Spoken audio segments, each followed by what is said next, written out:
In conclusion, I increased my knowledge on the feminist movement by learning about the history and obstacles women faced throughout the years. As I learned more about the different issues of each wave of feminism, I realized women will never have it easy. The perception of women will always be seen as weak, naive, and quiet. We have had some success because of women such as Susan B. Anthony, Shirley Chisholm, and Gloria Steinem. They have paved ways for women within the government and society. They aren't the only ones who have joined and created leeway for women to be treated as equal. There are still women making an impact and striving for women to be seen and heard. There are women who are still striving for equal pay and still fighting against abortion laws. I'm happy to say that my increasing knowledge on this movement has opened my eyes and helped me realize that I want to join the fight for women's rights on the grounds of political, social, and economic equality. The feminist movement has gone through the phases of the social movement. In the 1800s, the feminist movement went through the stage of emergence. The women who were fighting for their voting rights didn't know they were igniting this spark inside that would last for many years to come. The movement was a bit disorganized because there were many different organizations fighting for the women and fighting against the women.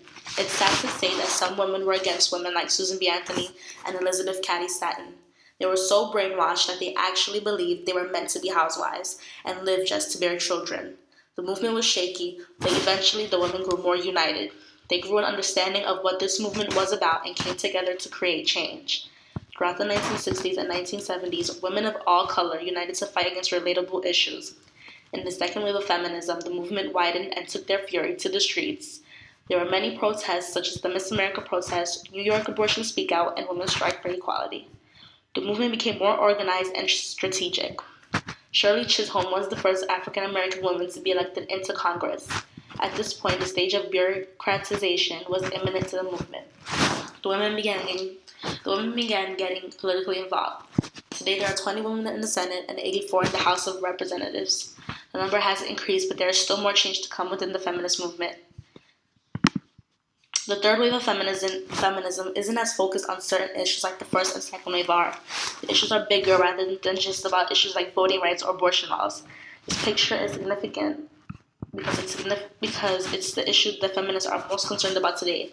Women are often fighting for their right to dress how they want without being harassed.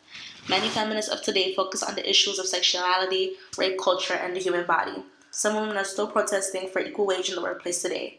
Sexuality is an important issue because it doesn't allow for women to express themselves the way they want to without being hurt. Often women can be outside with very little clothing because men aren't able to control themselves.